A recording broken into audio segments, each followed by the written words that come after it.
Eh ngayon, in-interview nyo ako, natural, tatanggalin ko yung face mask.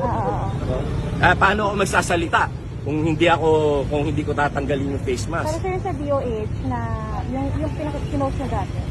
Oo, para sa akin, kalabisan na yung either naka-face shield ka o naka-face mask ka. Hindi ako naniniwala sa DOH. Ako, umiikot ako sa mahigit 20 hospital ng mga COVID centers. Nagbibigay ako ng mga donation. Hindi naman ako na-COVID. Mabuti na lamang at yung barrier ay tinanggal na nila. Dahil na kalabisan na talaga yon.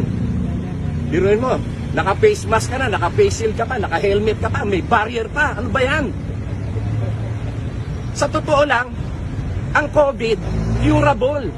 Sobrang pananakot ang ginawa sa atin ng DOH. Tumigil ang ekonomiya natin dahil sa sobrang pananakot na yan.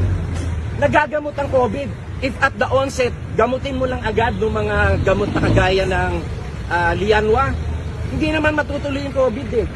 Kaya nga sobrang pananakot yung ginawa ng DOH na yan. Hindi ako naniniwala sa kanila. Kahit na, marami akong nababasa mga tungkol sa COVID. Bakit yung ibang bansa hindi naman talaga required yan? At bakit yung ibang bansa hindi naman nag-lockdown? Hindi naman sila nasira economy nila. Talaga itong DOH pahamak. Dapat ang DOH, ayusin nila yung problema sa PhilHealth. Hindi nila pwedeng sabihin na wala silang kinalaman yan. Alam niyo kung bakit?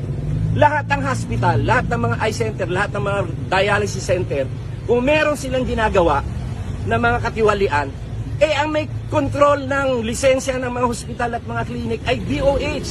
Siyempre, kung nakikita nila na dapat kung may question man doon sa mga clinic na yan, yung mga dialysis na yan, ba't hindi nila i-revoke yung lisensya? Ang DOH ang may control sa kanila. Tony, parang sinasabi mo, bobo ang DOH. Bobo talaga! Ang DOH, bobo! No more na.